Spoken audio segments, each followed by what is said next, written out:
The city cafe buzzed with its usual afternoon energy. Angela Parker sat outside, basking in the warmth of the sun as it kissed her skin. Her cappuccino remained untouched on the table, the creamy foam swirling in a perfect pattern under the sunlight. She tapped away on her phone, scrolling through emails with half-hearted attention, her focus divided between the screen and the lively hum of the bustling street. At first, she didn't notice the three men approaching. Their laughter blended seamlessly with the ambient noise, the clinking of cups, snippets of conversation, and the occasional burst of laughter from nearby tables. It wasn't until their voices grew more distinct, louder and closer, that Angela glanced up. The trio walked casually down the sidewalk, their movements relaxed but purposeful. Leading them was a tall, lean man whose sharp grin matched the predatory gleam in his eyes as they scanned his surroundings. Following slightly behind him was a blond man,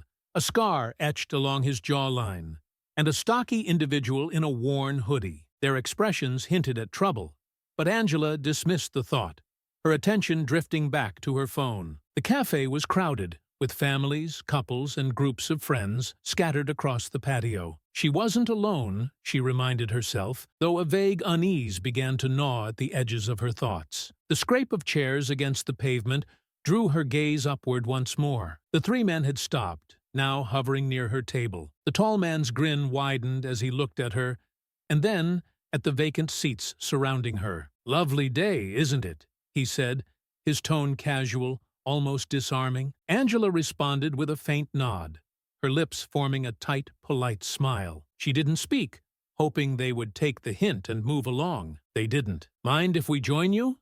he asked, already pulling out a chair before she could answer. The blond man laughed, a mocking sound that grated against her nerves. Why bother asking her? She doesn't care. The words stung more than she expected, but Angela remained composed. Her eyes darted to the cafe entrance, searching for a waiter or someone who might intervene. None of the staff seemed to notice. "Relax," the tall one said, leaning back in the chair he'd claimed. "We're just being friendly, right, guys?" Angela forced a strained smile, her instincts urging her to stay calm. Her unease deepened as she realized no one around them appeared to be paying attention. "We'll just hang out here for a bit," the blonde added, his tone dripping with mockery. "You don't mind, do you?" Angela's pulse quickened, but she stayed silent, unwilling to provoke them further. She gripped her coffee cup tightly, its ceramic warmth grounding her against the growing discomfort. The tall man, Greg, as she would soon learn, studied her with an unsettling mix of amusement and calculation. His eyes wandered across her belongings, lingering on her purse as if he were assessing a prize. His companions, Ryan and Paul, mirrored his smug demeanor, their presence an unspoken challenge to anyone who might think to interfere. "You don't seem like you're from around here," Greg remarked, his tone light but laced with a taunting edge. "What brings you to this part of town?" Angela hesitated, unsure how to respond. She glanced toward the cafe door again, silently pleading for someone to notice. Still, no one did. "Just getting coffee," she replied finally, her voice steady though quieter than she intended. Greg's grin widened, his expression both patronizing and predatory. "Coffee, huh? Seems like a pretty fancy bag for just a quick coffee stop." Ryan leaned forward, resting his elbows on the table. "Bet she's got some interesting stuff in there," he said, nodding toward her purse. Instinctively, Angela pulled her bag closer. "It's just a bag," she said quickly, trying to mask the tension in her voice. "Relax," Ryan said, chuckling as he leaned back again. "We're just curious. No need to get all jumpy." Paul, the stockier of the three, snickered. "She's acting like we're gonna rob her or something." The casual comment sent a chill down Angela's spine. She looked around again, her heart pounding as she searched for a sympathetic face in the sea of oblivious patrons. Greg leaned forward, resting his arms on the table. His smirk shifted into something colder, more menacing. "You seem nervous, Angela." Her breath caught. He knew her name. She hadn't told them, but they must have overheard it when she ordered her drink. "I'm not nervous," she said, though the tremor in her voice betrayed her. Greg chuckled, a low, sinister sound echoed by his friends. "Sure you're not," he said mockingly. Ryan reached across the table, tapping the untouched coffee cup in front of her. Still hasn't taken a sip. What's the matter? Not thirsty? Angela pushed the cup aside, her unease reaching a breaking point. Leave me alone, she said, her voice firmer now but still edged with fear. Greg straightened in his seat, his gaze hardening. We're just getting started, he said smoothly. He motioned to Ryan, who stood and moved closer, cutting off her escape route to the cafe door. Paul circled behind her, boxing her in. Angela's breathing quickened. Her palms were slick with sweat, but she refused to show them the fear they were trying to provoke. When Greg reached for her purse, she instinctively pulled it back. "Don't touch my things!" she snapped, her voice rising. Greg's smirk faltered briefly, but then he recovered, his demeanor even more condescending. "Feisty," he said, the mockery dripping from his words. "I like that." Paul laughed, a coarse, unpleasant sound. "Looks like she's got some fight in her. Maybe we should stick around." Angela's heart thundered in her chest as she met Greg's gaze. Her voice trembled, but she forced herself to speak. "Leave me alone." Greg's grin returned, colder than before. "We'll leave," he said slowly, his tone dripping with menace, "but not before we have a little fun." He snatched the purse from her lap. Angela lunged for it, but Greg was quicker, pulling it out of her reach with a triumphant sneer. "Calm down," Greg said, his voice laced with mock amusement, as he casually unzipped Angela's bag. "We're just taking a peek." Angela shot up from her seat, the harsh scrape of her chair against the pavement drawing attention from nearby patrons. "Give it back," she demanded, her voice trembling with both fear and anger. Ryan stepped forward, his hand pushing against her shoulder lightly but firmly, forcing her back into the chair. "Sit down, sweetheart. No need to make a scene," he said, his tone dripping with condescension. Angela's words caught in her throat as her eyes darted around, desperately searching for someone, anyone, to step in. The surrounding patrons glanced her way but quickly turned back to their conversations, uncertain whether to intervene or stay out of it. Greg rifled through her purse with the confidence of someone who had done this 100 times before. He pulled out her wallet, holding it up with a mocking grin. "Well, what do we have here?" he mused before tossing it to Ryan. Catching it effortlessly, Ryan flipped the wallet open with one hand and let out a low whistle. "Looks like someone's doing pretty well for herself," he said, flashing a smug grin in Angela's direction. A wave of humiliation and helpless fury washed over Angela. Her eyes stung with unshed tears, but she swallowed the lump in her throat. She wanted to scream, to lash out, but her instincts screamed at her to stay composed. "Please," she said, her voice cracking, "just take the money and go." Greg chuckled, his smirk growing wider as he tossed the bag to Paul, who immediately began rummaging through it. "Don't worry, sweetheart," Paul said with a satisfied grunt as he pulled out a pair of sunglasses. "We'll be out of your hair soon enough." Greg's eyes landed on the delicate bracelet adorning Angela's wrist. He reached for it, but Angela instinctively yanked her arm back. Ah, Greg said, his tone suddenly cold and sharp. "Don't make me ask twice." Angela hesitated, her hands trembling as she struggled with the clasp. Finally, she handed over the bracelet, the weight of humiliation pressing down on her like a stone. Greg pocketed it with a self-satisfied grin. "Good girl," he sneered, motioning to his companions. The three men turned to leave, their laughter cutting through the air as they congratulated themselves. Greg tossed the bracelet into the air and caught it, playing with it as though it were a cheap trinket. Angela collapsed back into her chair, her body racked with tremors of fear and rage. Around her, the cafe slowly returned to its usual rhythm, the incident seemingly forgotten by everyone but her. As the gang strolled away, their laughter echoing down the sidewalk, Angela sat frozen in place. Her trembling hands rested on the table, her mind a storm of emotions. She barely noticed the familiar voice calling her name until it cut through the haze. "Angela!" Her head snapped up, her father's commanding figure emerging from the cafe entrance. James Parker's presence was like a beacon of safety and authority. His sharp gaze swept over her, taking in her pale complexion and trembling form. "Dad," Angela whispered, her voice weak and full of relief, mingled with shame. James's eyes narrowed as he crouched slightly, his tone urgent but calm. "What happened?" he asked. Angela looked down at the table, unable to meet his eyes. "They took my purse and my bracelet," she said quietly. James's expression hardened. His jaw clenched as his eyes locked onto the retreating figures of the gang. Without hesitation, he straightened and issued a firm command. "Stay here." "Dad, don't!" Angela began.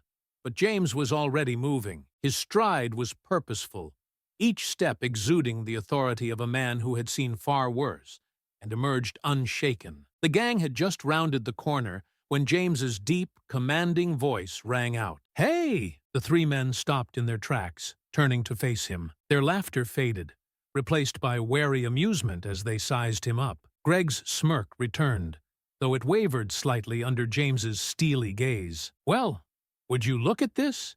he said, his voice dripping with mockery. "The cavalry's arrived." James stopped a few feet away from them, his posture relaxed but his presence commanding. "Hand over what you took," he said evenly, his voice calm but unyielding. Greg raised an eyebrow, a mocking smile playing on his lips. "Took? We didn't take anything, old man," he replied, feigning innocence. "Don't lie to me," James said, his voice carrying the unmistakable edge of authority. "My daughter told me everything. Now give it back." Ryan snorted, shaking his head. "Looks like Daddy's here to save the day," he said with a sneer. Paul crossed his arms, his grin smug. "What are you gonna do, Grandpa? Call the cops?" James didn't flinch. His eyes remained locked on Greg. "You have one chance to do the right thing. Give it back and walk away." Greg stepped forward, his smirk widening into a challenge. "Or what?" James didn't back down, his calm exterior unshaken. "You don't want to find out." For a moment, the air was thick with tension. The surrounding noise of the street seemed to dim as a few bystanders started to notice the confrontation. Murmurs began to ripple through the growing crowd. Greg chuckled, shaking his head. "You've got guts, old man. But see, we don't take orders, especially not from someone like you." He gestured to his friends. "Let's go." As they turned to leave, James's voice sliced through the air with cutting precision. "Cowards." The single word hung in the air like a challenge. The gang froze mid-step. Greg turned slowly, his smirk now replaced with a glare. "What did you just say?" "You heard me," James said, his tone as steady as a rock. "You think you're tough? Ganging up on a woman sitting alone? Stealing from her? That's not tough. That's pathetic." Ryan's confident expression wavered slightly, but Greg's anger flared. He stepped closer, his fists clenched. "You've got a big mouth for someone outnumbered." James didn't blink. "Outnumbered doesn't mean outmatched." James's posture remained steady, his demeanor calm yet alert, as if waiting for the inevitable. "Do you really want to test me?" he asked, his voice carrying an air of quiet authority. Greg's grin twisted into a sneer, and he stepped closer, the confidence in his stride unshaken. "Oh, I think I do." The atmosphere was electric, every sound around them muted as the confrontation reached a boiling point. Time seemed to stretch, the standoff feeling endless, though it lasted mere seconds. James stood unwavering, his eyes fixed on Greg with a piercing gaze. Meanwhile, Greg toyed with Angela's bracelet, tossing it from hand to hand like a prize. Murmurs from the onlookers grew louder, a mixture of curiosity and apprehension spreading through the crowd. Angela's pulse hammered in her chest as she watched the scene unfold. Her father's composed yet unyielding stance was a stark contrast to the charged tension filling the air. She knew the depth of his Navy SEAL training and what he was capable of, but she also understood he wouldn't escalate the situation unless absolutely necessary. Her legs felt like lead, but she forced herself to rise. "Dad, stop!" she called out, her voice trembling but firm. She hurried forward, placing herself between him and Greg, her hands pressed against his chest as she tried to hold him back. "It's not worth it. Let them go." James's eyes softened as he looked at her, the steely determination in his expression giving way to concern. "Angela," he said gently, "they stole from you. They disrespected you." "I know," she replied, her voice cracking with emotion. "But this isn't the way. Please." Her eyes searched his, pleading for him to let it go. James exhaled slowly, the tension in his body easing, his fists unclenched, and he placed a reassuring hand on her shoulder. "All right," he said quietly. "Let's go." Relief washed over Angela as she stepped back, preparing to guide him away. But before they could move, Greg's voice sliced through the air, loud and venomous. "Yeah, that's right," he sneered, his tone dripping with malice. "Walk away, just like the cowards you people always are." The words hit like a slap. Angela froze, her blood running cold. James halted mid-step, his shoulders stiffening as he let out a slow, controlled breath. Greg's mocking laughter followed. "What's the matter, old man? Too scared to stand up for your little girl?" Angela's grip tightened on her father's arm. "Dad, don't!" she whispered, her voice breaking with desperation. But James was already turning back, his expression calm yet resigned, as though he had anticipated this outcome all along. "You just couldn't keep your mouth shut, could you?" James said, his tone dangerously even. Greg spread his arms wide, feigning innocence. "What?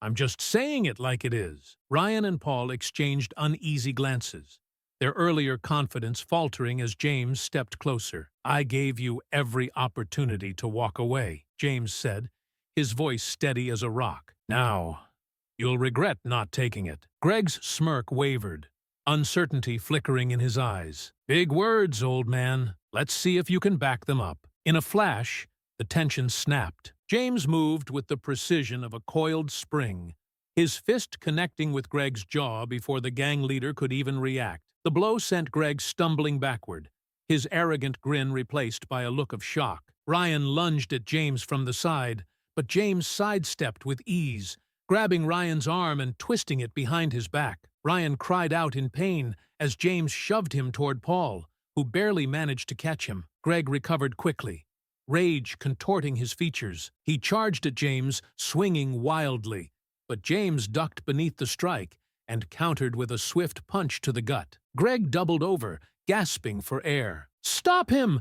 Greg barked, his voice strained. Paul hesitated, his eyes darting nervously, but then rushed forward with a clumsy punch. James caught his wrist, mid-swing, twisting it sharply. Paul yelped, dropping to one knee as pain flashed across his face. Angela stood frozen, her heart pounding in her chest as she watched the scene unfold. Her father, though outnumbered, moved with an efficiency and confidence that left no doubt he was in control. Every movement was precise, every strike deliberate. Greg, now seething with fury, pulled a small blade from his pocket. The knife glinted in the sunlight, drawing a gasp from the crowd. "Dad!"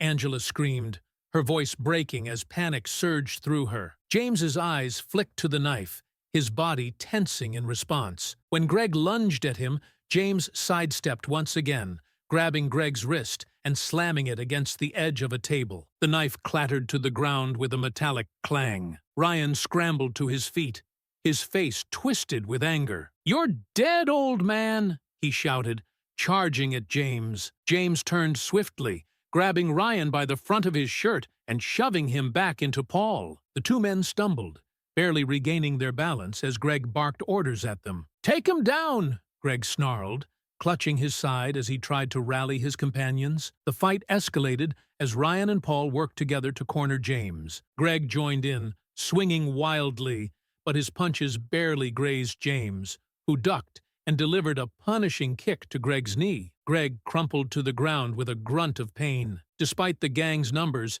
it was clear they were no match for James's skill and experience. Angela's heart pounded as she watched her father fight with the calculated precision of someone who had spent years in combat. Greg struggled to his feet, his hatred for James burning in his glare. "You'll pay for this," he spat, lunging at him once more. James sidestepped with practiced ease, delivering a blow to Greg's ribs that sent him crashing into a nearby table. Ryan and Paul hesitated, their confidence wavering as they exchanged uncertain glances. The crowd gasped as the fight raged on, tables and chairs toppling over in the chaos. Despite their desperation, the gang's every attempt to overpower James failed. Onlookers edged back, too stunned or afraid to intervene, as the scene unfolded before them. Angela stood frozen at the edge of the fray, her hands gripping the edge of a table as she watched her father dominate the confrontation. His movements were a seamless blend of grace and force,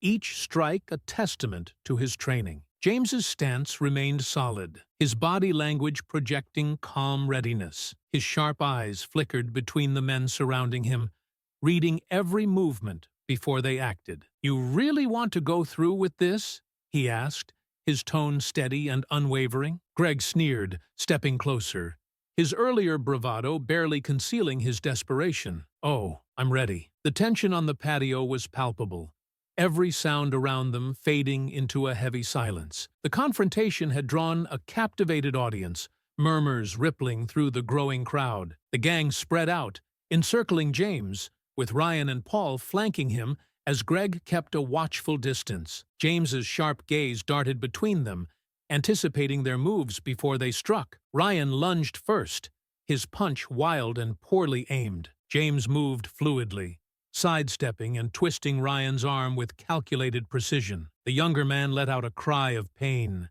as he was forced to the ground, clutching his shoulder as it collided with the hard pavement. Paul took the opening, rushing forward with all his weight behind a heavy swing. James deflected the blow with his forearm, the impact reverberating but failing to faze him. In one seamless motion, James countered with an elbow strike to Paul's jaw, sending him stumbling into a nearby toppled table. Greg barked orders, his frustration spilling into his voice. "Get up, you idiots!" Ryan struggled to his feet, cradling his injured arm, while Paul staggered upright, his movements sluggish. Despite their obvious disadvantage, the two men advanced again, their bruised pride overriding any sense of caution. Meanwhile, Greg circled behind James, his eyes scanning for an opportunity to strike. Angela's gaze locked on Greg, her heart sinking as she realized he had picked up a broken chair leg from the wreckage. "Dad! Behind you!" she screamed, her voice cutting through the noise. James turned just in time to block the swing. The jagged wood splintered against his forearm, the blow stinging but failing to break his composure. He seized the improvised weapon from Greg's grip with a swift motion, snapping it over his knee and tossing the broken pieces aside. "You're done," James said, his voice cold and final. Greg took a step back, his earlier arrogance now replaced by hesitation. His lips curled into a sneer, but the flicker of uncertainty in his eyes betrayed him. "You think you're some kind of hero?" he spat. James didn't reply. His silence, paired with his commanding presence, was more intimidating than any threat. Ryan and Paul exchanged wary glances, their confidence faltering as James stepped toward Greg. "You've got two choices," James said, his voice low and steady. "Leave now, or keep going and regret it." Greg's sneer wavered, his bravado struggling to mask his fear. "We're not scared of you," he said, but the tremor in his voice betrayed the truth. Ryan shifted nervously, wiping the blood from his lip. "Maybe we should just go, Greg," he muttered under his breath. "Shut up!" Greg snapped, his glare cutting toward his companion. James took another deliberate step forward, his focus unbroken. "Make your choice," he said, the authority in his tone leaving no room for negotiation. The crowd watched in tense silence as Greg hesitated, looking around at the faces now fixated on him. His options were dwindling, escape routes narrowing with every passing second. The weight of his bruised ego and the judgmental stares of the onlookers were almost too much to bear. With a frustrated yell, he charged at James one last time. James sidestepped with the precision of a seasoned fighter, delivering a sharp kick to Greg's knee that sent him crashing to the ground. Ryan and Paul hesitated for a split second before launching themselves at James in a desperate bid to overpower him. James met their attack head-on, his movements a blur of efficiency and control. Grabbing Ryan by the front of his shirt, James drove a knee into his midsection, leaving him gasping for breath as he crumpled to the pavement. Paul swung wildly, but James intercepted the blow with a block and countered with a swift jab to Paul's temple, throwing him off balance. Within moments, all three men were on the ground, groaning in pain and clutching their injuries. The patio fell silent except for the labored breaths of the defeated gang. James stood tall, his breathing steady, his expression calm but resolute. His voice carried over the murmurs of the crowd as he addressed them one last time. "You had your chance." He stepped back, his sharp gaze shifting to Angela. "Are you okay?" Angela nodded, her legs shaky beneath her but holding. "I'm fine," she said, her voice trembling. She hesitated, glancing toward the fallen gang. "But what about them?" Greg, still sprawled on the ground, glared up at James with hatred burning in his eyes. "You think this is over?" He spat, his voice hoarse and filled with venom. "You'll pay for this." James didn't flinch. His steady gaze pinned Greg in place as he replied, "We'll see." The sound of sirens cut through the tension, the rising wail signaling the approach of law enforcement. The crowd stirred, whispers of relief and apprehension rippling through the onlookers. "Cops are coming," someone muttered, and Greg's expression shifted from fury to panic. Ryan and Paul exchanged nervous glances, clearly understanding the consequences looming over them. James placed a steadying hand on Angela's shoulder, guiding her closer to him. "Stay with me," he said firmly. The gang scrambled to their feet, their earlier bravado replaced by desperation. "We need to get out of here," Ryan hissed, his gaze darting between the crowd and the approaching sound of sirens. "Let's go, Greg," Paul urged, his voice edged with fear. "It's not worth it." Greg hesitated, the sting of humiliation and bruised pride holding him back. With a final glare at James, he spat on the ground near his feet and turned to flee, Ryan and Paul following closely behind as they shoved through the crowd. James turned to Angela, his expression softening as he addressed her. "It's over now," he said quietly, though the weight of what had happened lingered in his eyes. Angela watched helplessly as James gave her a reassuring nod, before turning on his heel and breaking into a purposeful jog after the fleeing men. The chase spilled into the bustling streets, the gang darting between pedestrians and weaving through cars in a frantic bid to escape. Greg led the way, his movements erratic but determined, his mind racing for a way out. "They're not gonna catch us," Greg panted, throwing a quick glance over his shoulder. "Just keep moving." Ryan, trailing slightly behind, glanced back as well, his expression twisting with frustration. "He's still coming," he cursed under his breath. James pursued them with measured precision, his movements calculated and deliberate. He didn't waste energy. Years of rigorous Navy SEAL training had honed his ability to outlast and outmaneuver. He was conserving his strength, waiting for the perfect moment to strike. Greg abruptly veered into a shadowy alley, gesturing for his crew to follow. The narrow passage was cluttered with dumpsters and abandoned crates, its dim lighting offering the illusion of safety. "Here!"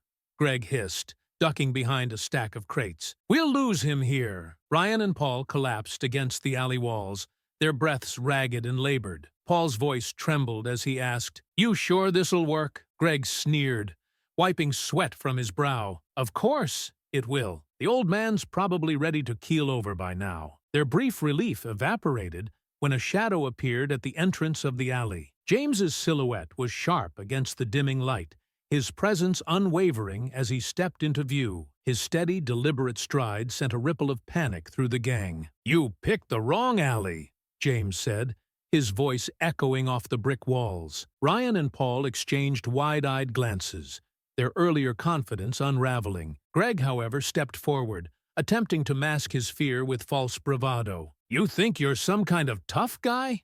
he snarled. "You should have just let us go." James stopped a few feet away, his posture relaxed yet ready. "And let you pull this on someone else?" he asked, shaking his head. "Not a chance." Greg's sneer deepened. "You're outnumbered, old man. You really want to do this?" James's sharp gaze shifted to Ryan and Paul, who hesitated, their nerves written plainly on their faces. "Looks like your backup's having second thoughts," James said, his tone razor-sharp. "Shut up!" Greg barked, his voice tinged with desperation. "Get him!" After a beat of hesitation, Ryan and Paul surged forward. Their clumsy, uncoordinated attack was no match for James's honed instincts. He sidestepped Ryan's poorly aimed swing, delivering a precise blow to his ribs that sent him sprawling to the ground. Paul lunged next, but James deflected the attack and countered with a sharp elbow strike to the side of Paul's head. Paul staggered, his balance failing as he collapsed. Greg's confidence faltered as he watched his companions fall. James turned to face him, his voice low and dangerous. "This is your last chance. Surrender now, or it's going to get worse for you." Greg's fists clenched, his jaw tightening in defiance. "Screw you!" he spat, rushing at James with all the force he could muster. James dodged Greg's wild swing effortlessly, countering with a series of precise strikes. A solid punch to the gut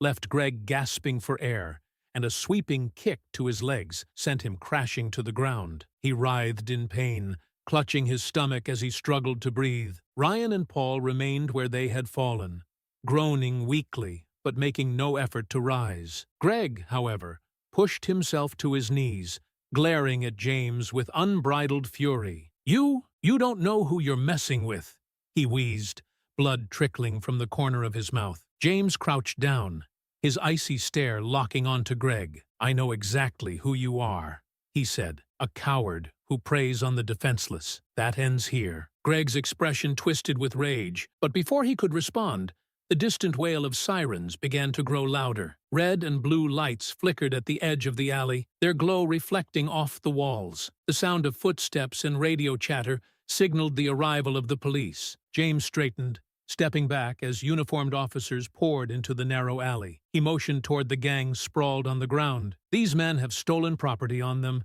and plenty to answer for." The officers moved quickly, securing the gang with handcuffs and checking them for weapons. Greg, Ryan, and Paul glared at James with smoldering hatred as they were restrained. "This isn't over," Greg muttered, his voice barely audible as an officer pulled him to his feet. James's gaze snapped to him, reading the tension in Greg's body like a book. He caught the subtle shift in Greg's posture, the slight lean that signaled his intent to lunge. "Don't!" James warned, his voice cold and commanding. But Greg didn't listen. With a burst of energy, he shoved past the officer and sprinted toward the alley's far exit. "Stop him!" James barked, immediately moving to pursue. Ryan and Paul, emboldened by Greg's escape, scrambled to their feet. Paul shoved a nearby dumpster into James's path, forcing him to sidestep. Ryan charged, his movements clumsy but determined. James deflected Ryan with practiced precision,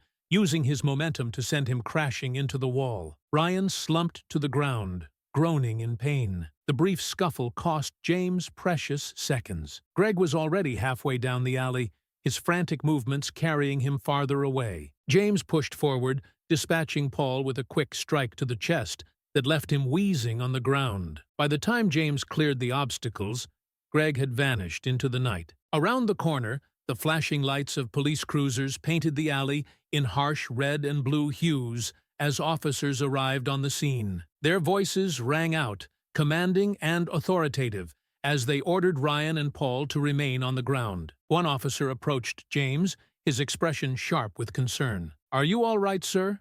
the officer asked. James gave a curt nod, his breathing steady, but his jaw set with frustration. "I'm fine, but their leader got away," he replied, his voice edged with determination. The officer glanced toward the alley's exit, his hand reaching for his radio. "We'll establish a perimeter. Can you describe him?" James's eyes hardened as he replied. "Greg, mid-30s, wiry build, brown hair. He's dangerous and desperate." The officer nodded, relaying the description through his radio. Behind him, Ryan and Paul sat cuffed on the pavement, exchanging uneasy glances. Their earlier bravado had evaporated, replaced by the grim reality of their situation. James turned his attention to them, his tone cold and deliberate. "You'd better pray the police find Greg before I do," he warned, his words striking like a hammer. Ryan paled, his gaze dropping to the ground, while Paul muttered something under his breath, his remaining defiance clearly beginning to fracture. At the mouth of the alley,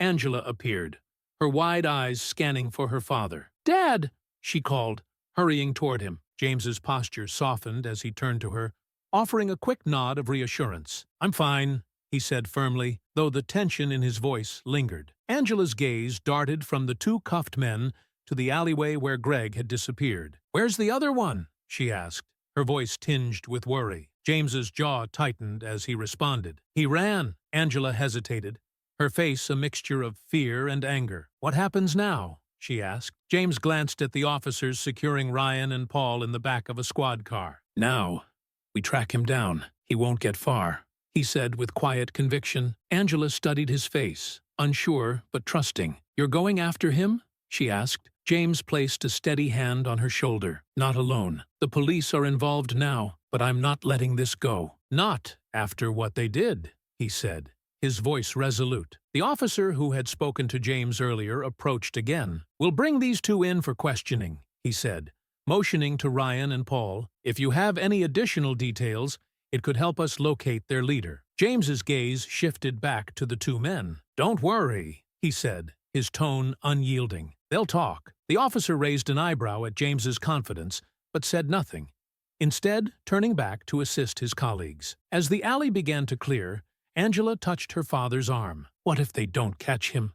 She asked, her voice barely above a whisper. James's expression hardened, his tone low and resolute. Then I will. Hours later, the hum of activity at the police station filled the air, tense but purposeful. James and Angela stood in a small observation room, separated from the interrogation chamber by a pane of reinforced glass. Inside, Ryan and Paul sat slumped in their chairs, their wrists bound by cuffs, and their expressions sullen and bruised. A watchful officer stood nearby, his arms crossed and his eyes sharp as they bored into the two men. Angela stared through the glass, her fists clenched tightly at her sides. What if they don't talk? She asked, her voice a mix of anger and frustration. They will, James replied evenly, his focus never leaving the pair. Cowards always talk when they realize they're alone. A detective entered the observation room, a notepad in hand and an air of exhaustion hanging about him. He nodded at James. We've started questioning them,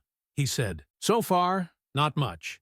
Tough guy act. You know how it is. James folded his arms across his chest, his gaze hard. Let me in there. The detective frowned, his posture stiffening. Sir, I understand this is personal for you, but this isn't some action movie. We have protocols, and we'll handle it. James's voice dropped, firm and unrelenting. Your protocols won't work on them. They need to see the man who put them down. They need to know I'm not bluffing. I'll get what you need. The detective hesitated, glancing at Angela and then back to James. If you push too hard, we'll lose what little cooperation we have, he warned. James's reply was swift and unwavering. I won't push too hard, he said, though his tone left no room for doubt. But I'll get them to talk. After a long pause, the detective sighed and gestured toward the door. Fine, but keep it clean.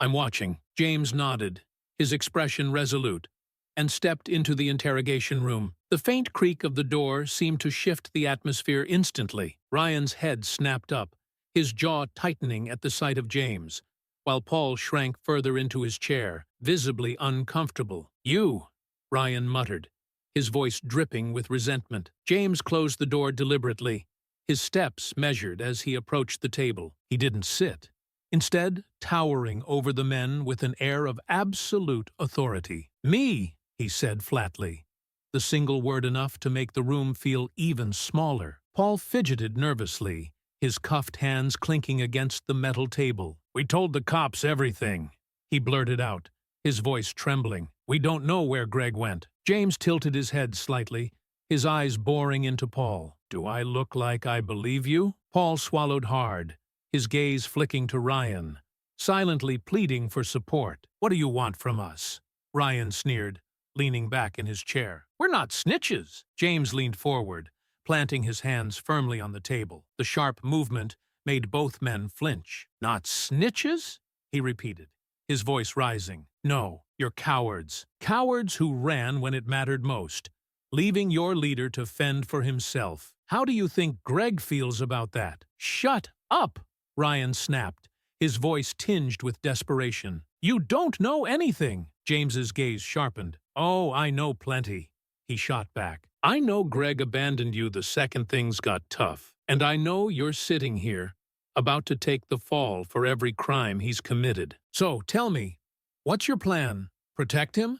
Go to prison for him? Ryan's jaw tightened as he sat across from James, his fists clenching so tightly that his knuckles turned white. Paul, meanwhile, couldn't keep still, His leg bounced nervously under the table, and his gaze darted between James and the floor. The tension in the room was suffocating. "Don't even try it," James said sharply, cutting Ryan off before he could open his mouth. Straightening, James paced slowly, his movements deliberate, as he let the weight of his presence settle over them. "You know exactly where Greg went. He didn't vanish into thin air. Guys like him always have a plan, a fallback, and you're going to tell me where it is." Paul's breathing quickened, his knee bouncing even faster. Ryan, on the other hand, tried to hold his ground, glaring at James with poorly veiled hostility. "We're not scared of you," Ryan spat, his voice shaking slightly, but still defiant. James stopped pacing and turned, leaning in close enough for Ryan to feel the intensity of his presence. "You should be," James said, his voice dropping to a low, menacing growl. "You've already seen what I can do. And if you think the cops are going to protect you when Greg finds out you cracked," James let the implication hang in the air. "You're dead wrong." Ryan flinched, though he tried to cover it with a sneer. "You think you're so tough," he muttered, but his confidence wavered. James didn't blink. "I don't think. I know." His voice was calm, measured, and cutting. Shifting his focus, James fixed his steely gaze on Paul. "Last chance. Talk." Paul hesitated, his Adam's apple bobbing as he swallowed hard. Finally, his resolve crumbled. "There's a warehouse," he blurted out, his words tumbling over each other in a rush. "East side of town.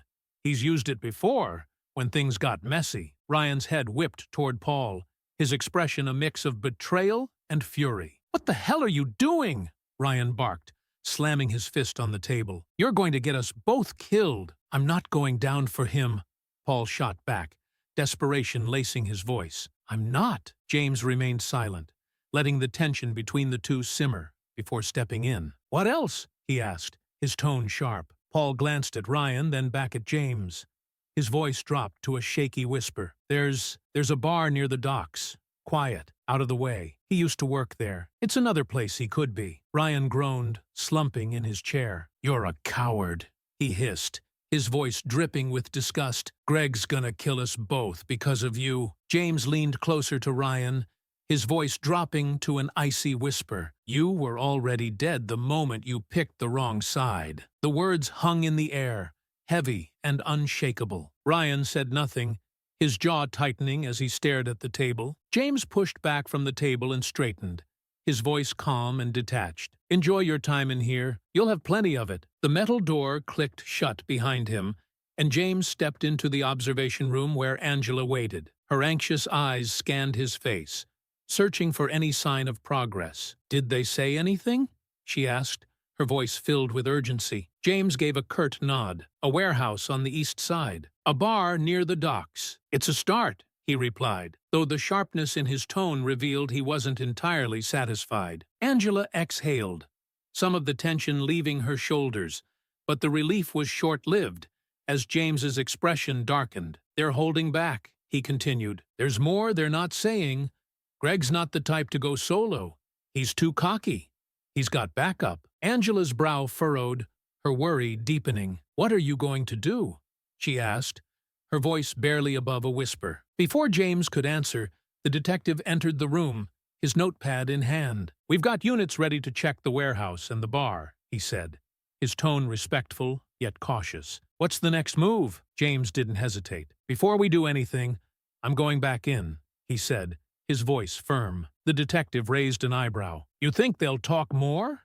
They've already cracked once." "They will," James said confidently. His tone left no room for argument. "Greg left them behind. They know it. It's only a matter of time before they turn on him completely. I just need to apply a little more pressure." Angela placed a hand on his arm. "Dad, are you sure? They're already on edge. What if they dig in their heels?" James looked down at her, his eyes steady and resolute. "They won't," he said simply. "Greg's their only protection, and he's gone. They'll break." The detective sighed, but gestured toward the interrogation room. "All right, but keep it by the book.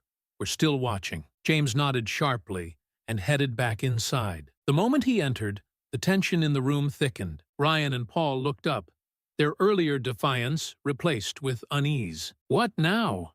Ryan muttered, slumping further into his chair. James walked slowly to the table, planting his hands flat on the cold metal surface. For a long moment, he said nothing, letting the silence stretch and weigh on them like a physical presence. Paul fidgeted, his leg bouncing under the table again, while Ryan tried to maintain a glare. "You gave me locations," James said finally, his voice calm but sharp as a blade. "That's a start. But we both know Greg doesn't like working alone. So, who else is with him?" Paul's knee stopped bouncing. His gaze darted nervously to Ryan, who let out a bitter laugh. "Why do you care?" Ryan sneered. "You think you're going to take down his whole operation?" James didn't flinch. "I care, because the next person he targets might not walk away as lucky as my daughter. Do you think this ends here? Greg's already planning his next move, and if we don't stop him, someone else gets hurt." Paul shifted uncomfortably, his voice weak. "I told you what I know. The warehouse, the bar. That's it." James's gaze sharpened. "You're lying. You've seen the others, heard their names. Tell me." Paul swallowed hard, staring at the table, but said nothing. Ryan scoffed. "You're wasting your time. Greg doesn't trust anyone. He doesn't tell us everything." James straightened, his voice rising slightly. "Oh, he trusts someone. He wouldn't operate without a safety net. But go ahead. Stay silent. Protect him. Just know this. When he's cornered, he'll throw you under the bus." Paul's breathing quickened, his composure crumbling under the weight of the moment. There's one guy," he finally admitted, his voice barely above a whisper. "Paul, shut up!" Ryan snapped, slamming his fists on the table. His voice was sharp, but there was an undertone of panic. "No, I'm done," Paul shot back, his voice breaking. "You saw what he did. He left us behind. Do you really think Greg cares what happens to us?" James stepped forward, his presence commanding but calm. "Who is it?" he asked, his voice cutting through the tension like a knife. Paul hesitated, his eyes darting between Ryan and James before blurting out, "Eddie. He's connected to everything.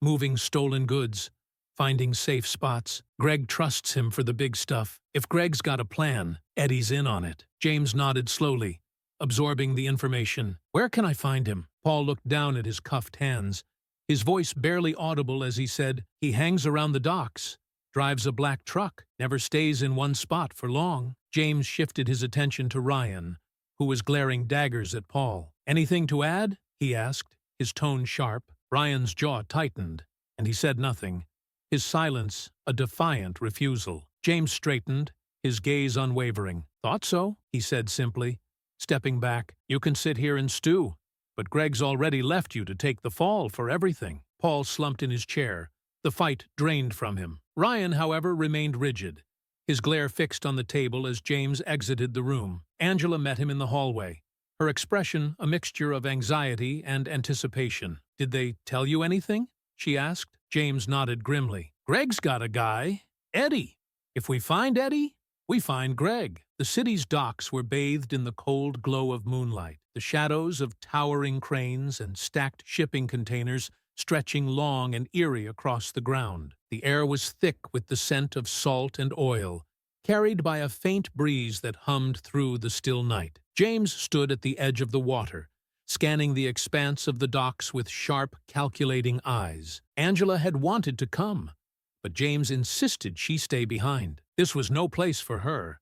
It required precision, experience, and a steely resolve that came from years of preparation. He knew she understood, even if reluctantly. Paul's tip about Eddie's black truck was all James had to go on, but it was a lead he was determined to follow. As he moved through the maze of warehouses and scattered containers, his eyes caught every flicker of movement, every shadow that seemed out of place. Near a stack of crates, James spotted a small group of men. Their cigarettes glowed faintly in the dark as they spoke in low tones, their postures tense. James approached them with measured steps, his presence drawing their attention. "Hey," James said, his voice steady but firm. "I'm looking for Eddie. Drives a black truck. You seen him?" The tallest of the group stepped forward, his eyes narrowing suspiciously. "Who's asking?" James's expression didn't waver. "Someone who needs to find him." The man chuckled, shaking his head. "You're in the wrong place, old man.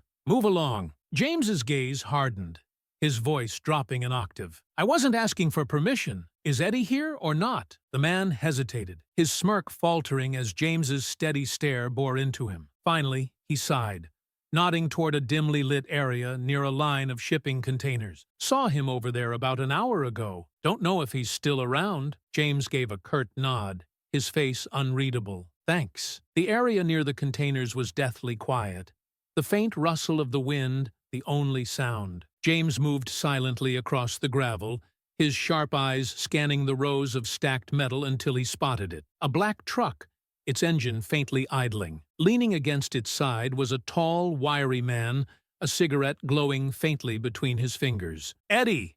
James called out, his voice cutting through the stillness. The man froze, his head snapping up in surprise. His hand instinctively moved toward his jacket. "Who the hell are you?"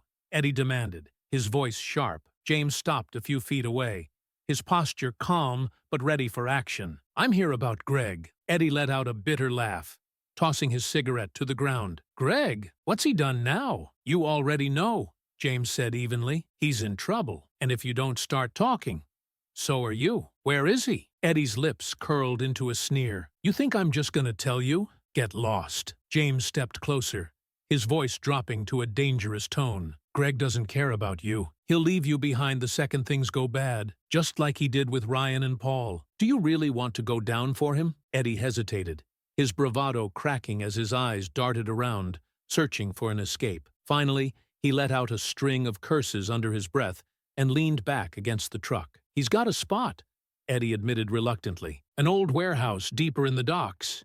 It's not on any maps, just a place he uses when he needs to lay low." James's gaze stayed fixed on Eddie. "How many does he have with him? 2? Maybe 3 guys," Eddie replied bitterly. "Hired muscle. Greg doesn't trust anyone too much, but they're there to keep him safe." James nodded slowly. "Where exactly?" Eddie rattled off the location, his voice filled with resentment. "That's all I know," he added, shaking his head. "Take it or leave it." James stepped back, his expression unreadable as he absorbed the information. "You made the right call," he said simply, before turning and disappearing into the shadows. "Good call," James said, his tone icy and unyielding. "Stay out of this, Eddie. You don't want to end up in the crossfire." Eddie glared at James, his jaw tightening, but he didn't say another word. His silence was all James needed. Back at the station, James relayed the information to the detective, who immediately began coordinating a raid on the warehouse. Angela stood nearby, her arms crossed tightly over her chest, her expression a mix of relief and apprehension. "You found him?" she asked, her voice trembling slightly. "We've got a location," James confirmed, his tone firm. "But this isn't over." The detective clapped a hand on James's shoulder. "You've done good work. We'll move on the warehouse tonight." James nodded, his jaw set. "I'm going with you." "Dad!" Angela started, but James cut her off with a sharp glance. "This ends tonight," he said with finality, leaving no room for debate. The abandoned warehouse loomed against the night sky, its rusted metal walls and broken windows bathed in the faint silver glow of the moon. The air around it was heavy with tension, the silence punctuated only by the occasional creak of old metal shifting in the cool breeze. James stood at the edge of the tactical team, his sharp eyes locked on the structure. He could feel the weight of what was to come. The detective gestured toward the officers assembled nearby, their gear gleaming faintly in the moonlight. "We'll breach from 2 sides," he explained in a low voice. "Silent entry, sweep each floor, secure the perimeter. If Greg resists, we'll handle it." James nodded curtly, but said nothing. His clenched jaw spoke volumes about his thoughts on simply standing by. Angela had wanted to join him, but James had firmly insisted she stay behind. This mission required precision, discipline, and a cold focus, qualities he'd honed over years of experience. The team moved into position, shadows weaving through the darkened landscape. James followed closely behind the lead officer, his movements quiet and deliberate. Every creak of the building's rusted frame set his nerves on edge, though he betrayed no outward sign of unease. The first breach came with practiced efficiency. A battering ram smashed through the front doors, and officers poured inside, their flashlights slicing through the suffocating darkness. "Clear the left!" barked the lead officer, his voice low but commanding. James stayed close, his sharp gaze sweeping the room. The warehouse was a chaotic mess of debris, overturned crates, and rusting machinery. The team moved methodically, clearing each section with practiced precision. James trailed at the rear, his instincts finely tuned to every flicker of movement. They reached a narrow hallway where the faint sound of footsteps echoed ominously. The lead officer raised a fist, signaling the team to halt. The noise grew louder, and suddenly, two men burst into view, wielding pipes and shouting profanities. "Contact!" the officer barked. The first attacker swung wildly, his pipe smashing into the wall as the officer dodged. The second charged directly at James, his weapon raised high. James stepped aside with fluid precision, grabbing the man's wrist and twisting sharply. The pipe clattered to the floor, and James followed up with a swift strike to the ribs, sending the man sprawling. The first attacker lunged again, but was met with a baton strike from another officer. He crumpled to his knees, clutching his ribs as he was restrained. James crouched beside the man he'd taken down, grabbing him by the collar. His voice was low and deadly as he demanded, "Where's Greg?" The man glared defiantly, blood dripping from his split lip. "Go to hell!" James tightened his grip, his tone dropping to an icy growl. "Wrong answer. Try again." The man hesitated, then finally spat out, "Upstairs. Top floor.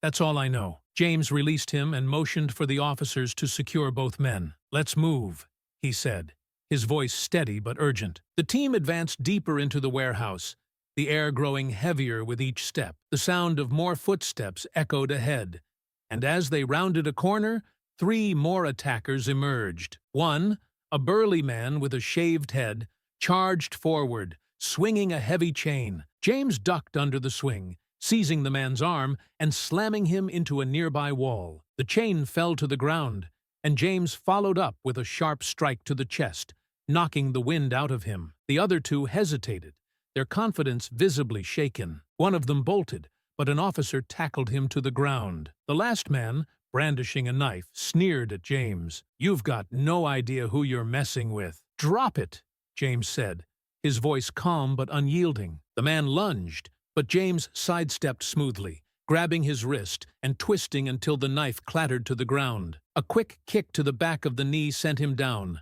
where officers moved in to restrain him. James straightened, his breathing steady as he scanned the dimly lit corridor. "How many more?" he asked an officer. "Unknown," came the tight response. James glanced toward the staircase ahead, faint light seeping through cracks in the walls above. He could feel the weight of what awaited him at the top. "Let's finish this," he said, his tone leaving no room for argument. The air was thick with anticipation as they approached the staircase. Every step seemed to echo louder than the last, each one carrying James closer to the confrontation he'd been building toward. The warehouse had grown eerily silent, save for the faint hum of machinery somewhere in the distance. At the base of the stairs, James held up a hand, signaling the team to halt. His instincts screamed that something wasn't right, the stillness a deceptive calm before the storm. The officers exchanged uneasy glances, but obeyed, their weapons trained on the shadows above. James's grip tightened on the railing as he whispered, "Stay ready. He's up there." James signaled the officers with a sharp gesture, the tension in the room thick and electric. "Spread out," he instructed, his voice low but commanding. "Form a tight perimeter around the stairs. We don't know what's waiting up there." The team moved with precision, their weapons at the ready as they began their ascent. Each creaking step seemed to echo in the oppressive silence, amplifying the sense of foreboding. The air was heavy with dust, the faint beams of moonlight streaming through shattered windows, highlighting the debris-strewn floor of the upper level. As they entered the shadowy space, the faint scuffle of movement reached James's ears. He gestured for the team to hold, his sharp gaze scanning the area. Stacks of crates loomed in the gloom, their disarray providing plenty of hiding spots. James's pulse quickened. Greg was close, watching and waiting for his moment. "Move in," James ordered, his tone calm and controlled. The officers spread out, their flashlights slicing through the dimness as they searched every corner. Then James caught a flicker of movement, a shadow darting between two piles of crates. Without hesitation, he moved toward it, his body low and purposeful. Greg stepped out of the shadows, his eyes wild with fury.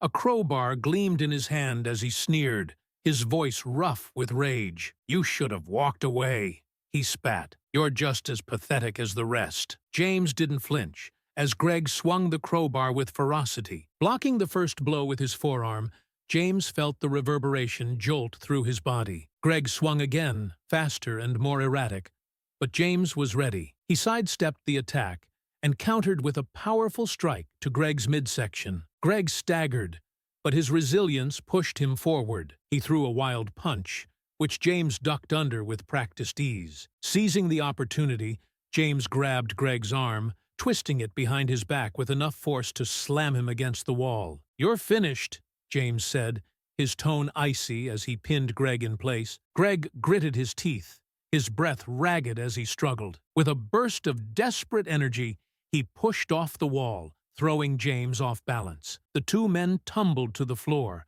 grappling in a fierce struggle. Greg managed to position himself on top, the crowbar raised high above his head. "You're not stopping me!"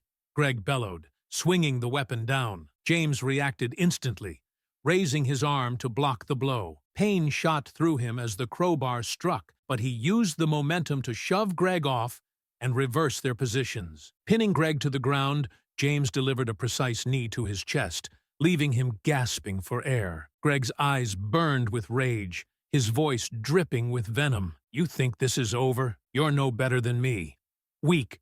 Useless." James leaned closer, his voice deadly calm. "I'm nothing like you. I don't hurt others to feel powerful." Greg let out a bitter laugh, his breath labored. "You're wrong. You think you've won, but you don't know who you're dealing with." James tightened his grip, dragging Greg up to meet his piercing gaze. "I know exactly who you are. A coward who preys on others. And it ends now." Greg's defiance flickered as he glanced toward the officers standing nearby. Instead of fighting back, he smirked, his voice filled with spite. "You're right, it's over. But this isn't the last you'll hear of me." James held his gaze, unblinking. "We'll see." With one final, decisive move, James twisted Greg's arm behind his back and forced him to the ground. The officers moved in swiftly, cuffing Greg and hauling him to his feet. As they dragged him toward the stairs, Greg twisted his head to glare at James one last time. "You'll regret this,"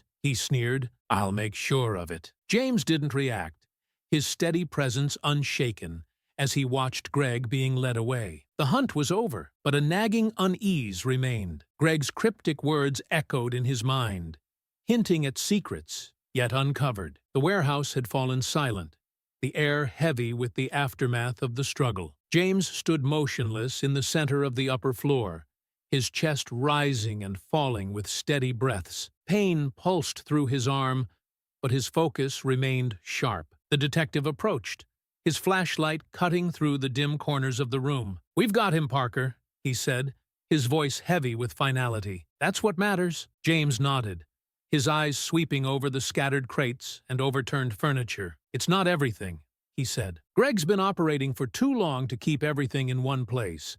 He's got stashes, connections.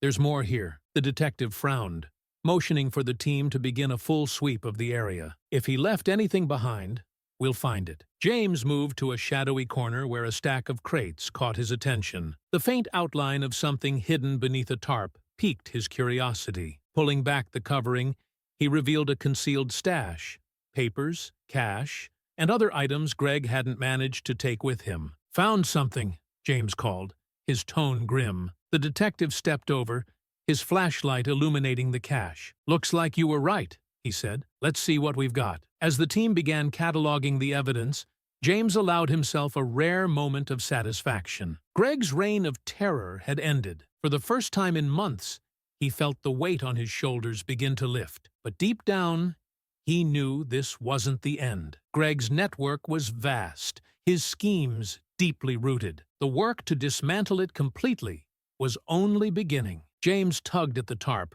revealing a trove of stolen items: electronics, jewelry, and other valuables piled haphazardly. His expression hardened as he muttered, "Stolen goods." He gestured to the detective, who crouched beside him with a grim nod. "This lines up with the recent robberies," the detective said, his tone laced with satisfaction. "This stash is enough to lock him in." As James continued his search, his foot brushed against something metallic. He crouched again, lifting a rusted floor panel. Beneath it lay a hidden compartment containing several small notebooks. Picking one up, James flipped through the pages, scanning columns of names, locations, and dollar amounts. He turned the book toward the detective. "A ledger," James said. His voice clipped. "This is big." The detective's eyes widened. "Names of buyers, accomplices, maybe even clients. This will bury him." Outside, the night air was cool, a stark contrast to the suffocating tension of the warehouse. Greg sat in the back of a squad car, his face twisted in fury. As James emerged from the building, Greg's sneer deepened, his voice rising to a shout through the car's window. "You think this is over, Parker?" Greg bellowed, his words venomous. "You don't know who you're messing with. I've got people. You'll see." James approached the car, his steps deliberate. His voice was calm, controlled. "You've got nothing. Your people abandoned you the second you went down. Now everything you've done is catching up with you." Greg's sneer faltered, but he forced a bitter laugh. "You think you're some kind of hero? You're just a washed-up soldier playing cop. This doesn't change anything." James leaned in closer, his gaze unflinching. "You're right.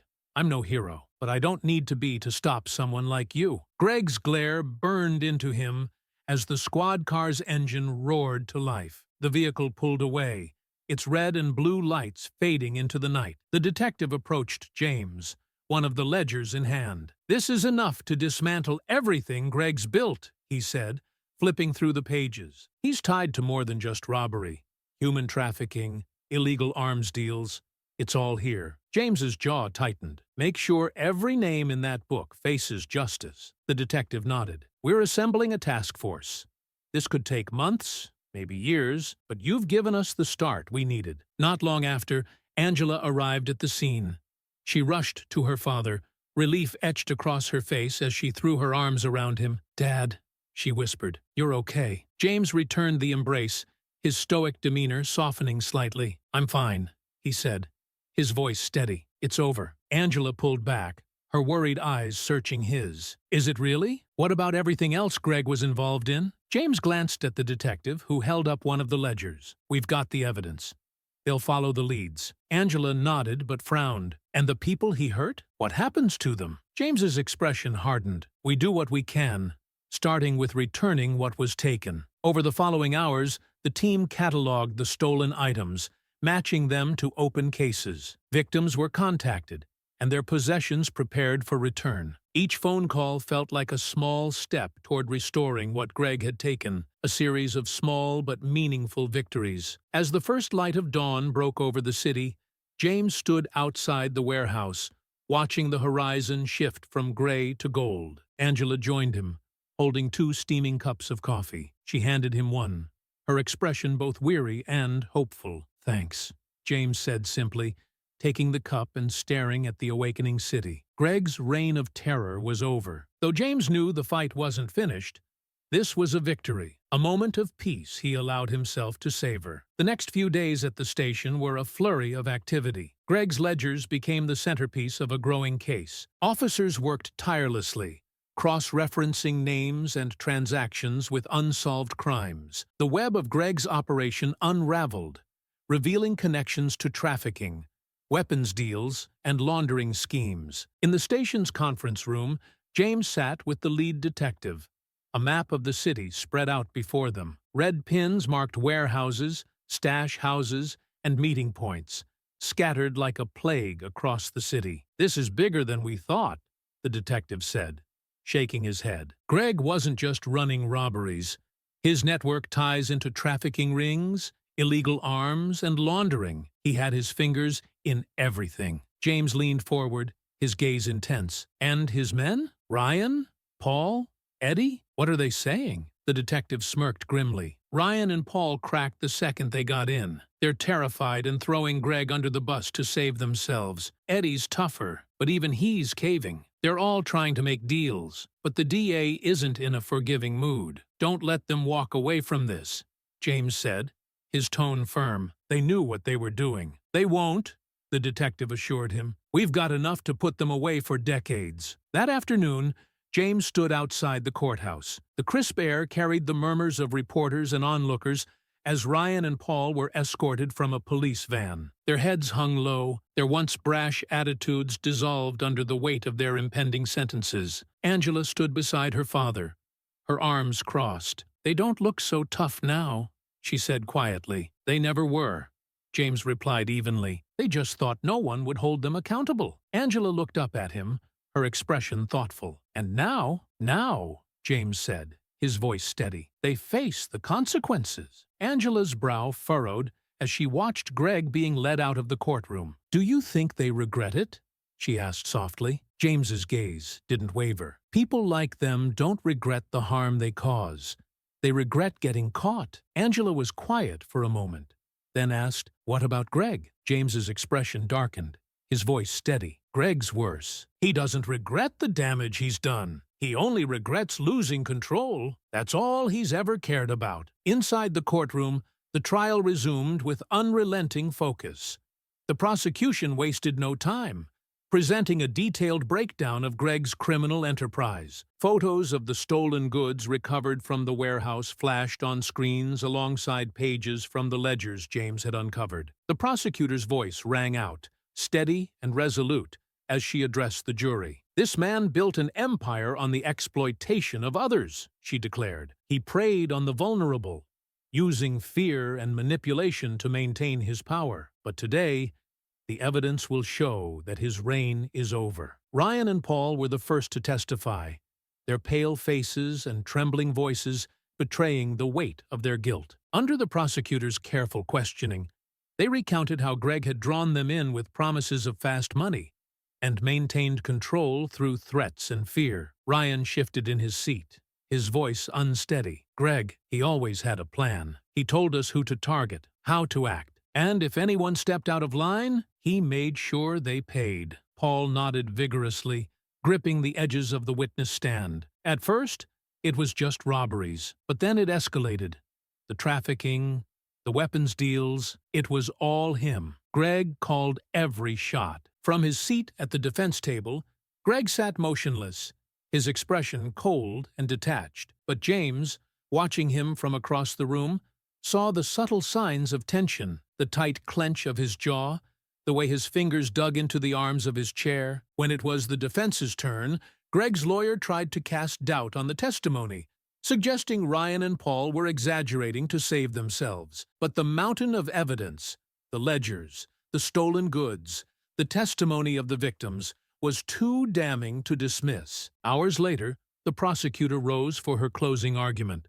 She turned to face the jury, her voice unwavering. This case isn't just about one man's crimes, she began. It's about the lives he shattered and the fear he spread. Greg Daniels thrived on the belief that no one could stop him. But today, we have the power to prove him wrong. As she spoke, James felt a quiet vindication. This wasn't just about his daughter or even himself. It was about every life Greg had disrupted, every family torn apart. The judge adjourned for the day, announcing that sentencing would follow after the jury's deliberation. James stood as the courtroom began to empty, his gaze lingering on Greg. He looks like he's falling apart, Angela observed, watching Greg's stiff posture as officers escorted him out. He's lost everything, James replied. Control, power, that's all he cared about. Angela tilted her head thoughtfully. Do you think he knows it's over? James's lips pressed into a thin line. He knows. The courtroom was packed the next morning,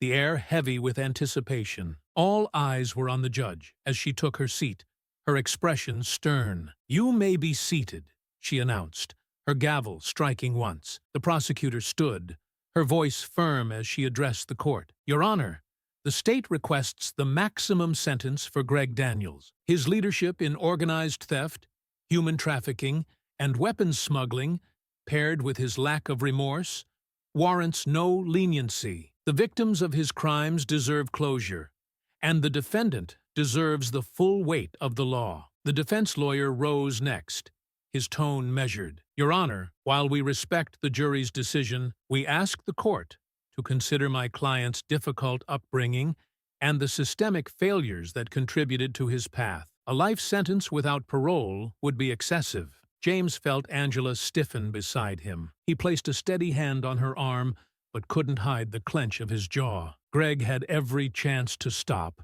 he muttered. He chose not to, because he didn't care about anyone but himself. Angela nodded, her gaze locked on Greg. The judge's gavel struck again, silencing the murmurs in the gallery. She leaned forward, her voice resolute. This court acknowledges systemic challenges, but the actions of Greg Daniels were deliberate. He exploited others for personal gain, showing no regard for the lives he destroyed. This is not a case of circumstance. It is a case of choice. The defendant chose to harm, and now he will face the consequences. The room held its breath as the sentence was read. Life imprisonment, without the possibility of parole. The weight of the decision rippled through the gallery, some weeping quietly, while others exhaled in relief. James remained still, his gaze steady as Greg was led from the courtroom. The former gang leader's defiance had drained away, replaced by a hollow, distant look. As the doors closed behind him, Angela turned to her father. "It's over," she said, her voice soft but certain. James nodded, the tension in his shoulders finally easing. For him, yes, but for the people he hurt, the work is just beginning. Outside the courthouse, the air was crisp, the hum of the city resuming its familiar rhythm. Angela stood beside James, her arms crossed as they watched the reporters scramble to document the moment. "They don't look so tough now," she said, nodding toward Ryan and Paul as they were led into the building. "They never were," James replied. "They just thought no one would hold them accountable." Angela looked up at him, her brow furrowed. "And now?" "Now," James said, his voice firm, "they face justice." The judge's voice cut through the heavy air of the courtroom, her tone firm and unyielding. "This is not a case of a single bad decision or a momentary lapse in judgment," she began, her gaze fixed on Greg. "This is a pattern of deliberate, calculated harm. You had countless opportunities to walk away, Mr. Daniels. Instead, you chose to build an operation designed to exploit and harm others for your own gain." She paused, letting her words sink in. "And now, you must face the consequences." Taking a deep breath, she delivered her verdict. "Greg Daniels, this court sentences you to life in prison, with no possibility of parole for 30 years. A collective murmur rippled through the courtroom. Some spectators gasped in relief, while others nodded solemnly. James remained impassive, his sharp gaze fixed on Greg, who sat motionless, his face a mask of fury. The sentences for Ryan and Paul followed soon after. Their cooperation with law enforcement earned them reduced sentences, but the judge's tone remained severe. "Ryan Thomas and Paul Harris," she declared, her voice steady, "your willingness to assist the prosecution has been noted. However, this does not absolve you of your involvement in these crimes. You each played a significant role in carrying out the defendant's plans." Her eyes narrowed as she addressed them directly. "This court sentences you both to 15 years in prison, with eligibility for parole after 7. Consider this your chance to reflect on the lives you've impacted." As the two men were led away, their heads hung low, James watched them disappear without a flicker of sympathy. Their choices had led them here, just like Greg's. Outside the courtroom, Angela stood beside James as the crowd began to disperse. She glanced up at her father, her voice quiet. "It's done, for now," James replied, his tone measured. Angela frowned, searching his face. "What do you mean?" James gestured toward the prosecution team, still packing up files. "There are more names in those ledgers. People Greg worked with, people who profited from what he did. This was just the first step." Angela nodded slowly, her expression thoughtful. "And the victims? The people who lost everything because of him?" James's jaw tightened, his voice steady. "We do what we can to help. The stolen goods are already being returned. But some things can't be replaced." That evening, James and Angela returned to the station one last time. The detective greeted them at the front desk, his face lined with exhaustion but satisfaction evident in his tone. "Greg's not getting out anytime soon," he said, handing James a folder. "And we've got teams chasing down every lead in those ledgers. With luck, we'll dismantle the rest of his network before they can regroup." James flipped through the file, his sharp gaze scanning the details. "Good. Make sure none of them slip through the cracks." The detective offered a faint smile. "You can count on it. Thanks for everything, Parker. We couldn't have done this without you." As they stepped outside, the crisp night air wrapped around them. The city seemed almost serene, its streets bathed in the soft glow of streetlights. Angela looked up at her father. "Do you think it's really over?" she asked softly. James was quiet for a moment, his expression thoughtful. "It's never over, not completely. But for now, we've done what we can." "And that's enough." Angela smiled faintly, slipping her hand into his as they walked into the quiet night, ready to face whatever came next. At home, the stillness was palpable, the kind that settles after days of chaos. Angela sat on the couch, a mug of tea cupped in her hands, while James stood by the window, his silhouette outlined against the faint glow of the streetlights outside. The silence stretched between them, heavy with unspoken thoughts. "It feels strange, doesn't it?" Angela finally said, her voice barely above a whisper. "Knowing it's all over, at least for now." James turned from the window, his expression unreadable as he crossed the room to sit in the armchair opposite her. Leaning forward, he rested his elbows on his knees. "Strange isn't the word I'd use," he said, his tone steady but tinged with weariness. "Necessary, maybe, but not strange." Angela studied his face, searching for answers. "You've done things like this before, haven't you?" James nodded, his gaze dropping to his hands. "In a way. In the military, it was different. Cleaner, orders, objectives, a clear enemy. This was messy." Angela set her mug on the coffee table, her brow furrowing. "Do you think they'll ever understand what they've done? Greg, Ryan, Paul, any of them?" James let out a slow breath, leaning back in his chair. "Some might. Ryan and Paul, maybe. They're cowards, not monsters. They followed Greg because it was easier than standing alone. But Greg?" He shook his head. "Greg doesn't have it in him. To him, this was just a game he lost. He'll sit in that cell thinking about how to get back at the world, not about the lives he destroyed." Angela's voice wavered as she asked, "It's so unfair. He gets to live,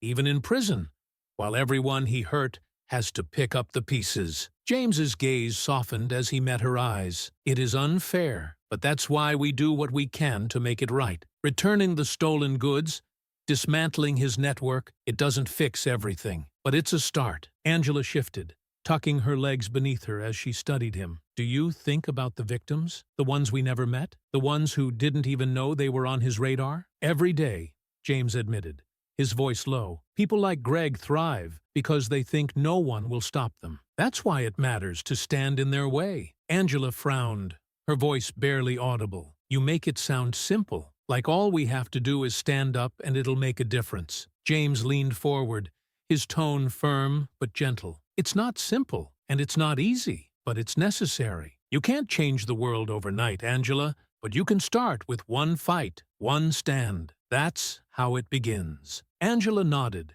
her expression resolute as the weight of his words settled over her. Together, they sat in the quiet living room, the promise of a better tomorrow lingering in the air. Angela offered a small, heartfelt smile, her eyes glistening with emotion. "You sound like a superhero," she said softly. James chuckled, the sound low and warm as he shook his head. "Hardly. Just someone who refuses to look the other way." For a moment, silence settled over them, companionable and calming. The weight of their conversation hung in the air, but began to ease, replaced by a quieter understanding. Angela broke the stillness, her voice thoughtful. "What happens now?" James rubbed his hands together slowly, the motion deliberate. "Now, we wait. The police have the ledgers.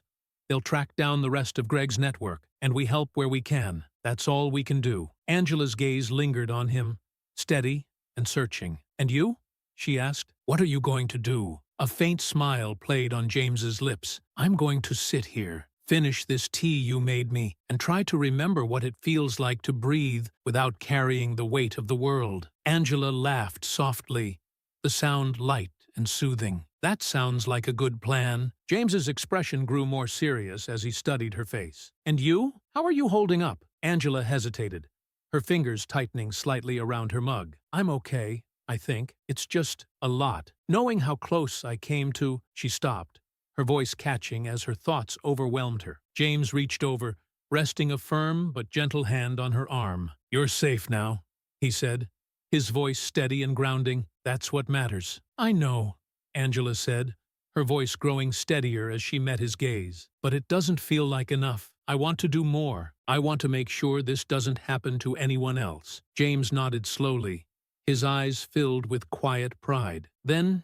you will. You already have the most important thing you need, the will to make a difference. Everything else will follow. The clock on the wall ticked softly, the sound blending with the gentle hum of the refrigerator in the next room. The world outside seemed distant and peaceful, as if the chaos of the past week had been nothing more than a bad dream. Angela cradled her mug in her hands, the warmth seeping into her palms as she mulled over his words. Do you think they'll really shut down the rest of his network? She asked, her tone thoughtful. They will, James replied with certainty. It'll take time, but the police know what they're doing. Greg's empire is already falling apart, and there's no one left to hold it together. Angela nodded, her expression softening into something hopeful. Good. James leaned back in his chair, a faint smile curving his lips. Good. As the night deepened, the two sat together, their conversation fading into a comfortable silence. The fight was over, for now. They both knew there would always be more challenges ahead, but they also knew they would face them together. And for tonight, that was enough.